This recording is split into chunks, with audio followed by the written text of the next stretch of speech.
அஸ்ஸலாமு அலைக்கும் வரஹ்மத்துல்லாஹி வபரகாத்துஹு. அன்பார்ந்த பெரியோர்களே, சகோதர சகோதரிகளே, தகர யத்குரு என்ற ஆனா ஊனா வகையை சார்ந்த வினைச்சொல்லை இதற்கு முன் சற்று விரிவாக பார்த்தோம். அதே ஆனா ஊனா வகையை சார்ந்த நசர யன்சுரு என்ற வினைச்சொல்லை சற்று விரிவாக பார்க்கலாம். நசர நசரு. நசர என்றால் உதவினான் என்று பொருள். நசரு உதவினார்கள். நசர்த்த நசர்த்தும். நசர்த்த உதவினாய். நசர்த்தும் உதவினீர்கள். நசர்த்து நசர்னா. நசர்த்து உதவினேன். நசர்னா உதவினோம். நசரத் உதவினாள். இந்த 7 வினைச்சொற்களும் இறந்த கால வினைச்சொற்கள் ஆகும்.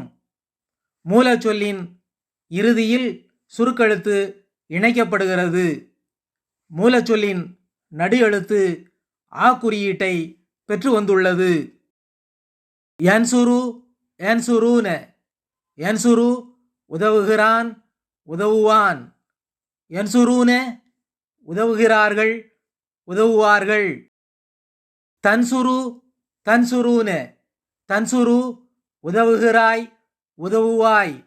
தன்சுருன உதவுகிறீர்கள், உதவுவீர்கள். அன்சுரு நன்சுரு.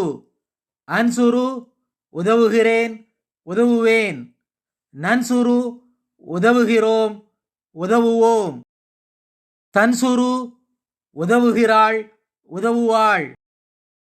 இந்த 7 வினைச்சொற்களும் நிகழ் மற்றும் வருங்கால வினைச்சொற்கள் ஆகும். இங்கு மூலச்சொல்லிற்கு முன்னால் சுருக்கெழுத்து இணைக்கப்படுகிறது.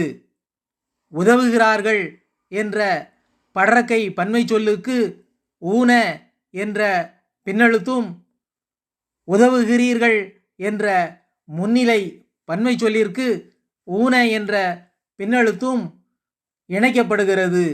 மேலும் மூலச்சொல்லின் நடு எழுத்து ஊ குறியீட்டை பெற்று வந்து ஆனா ஊனா வகை என்று சொல்லப்படுகிறது.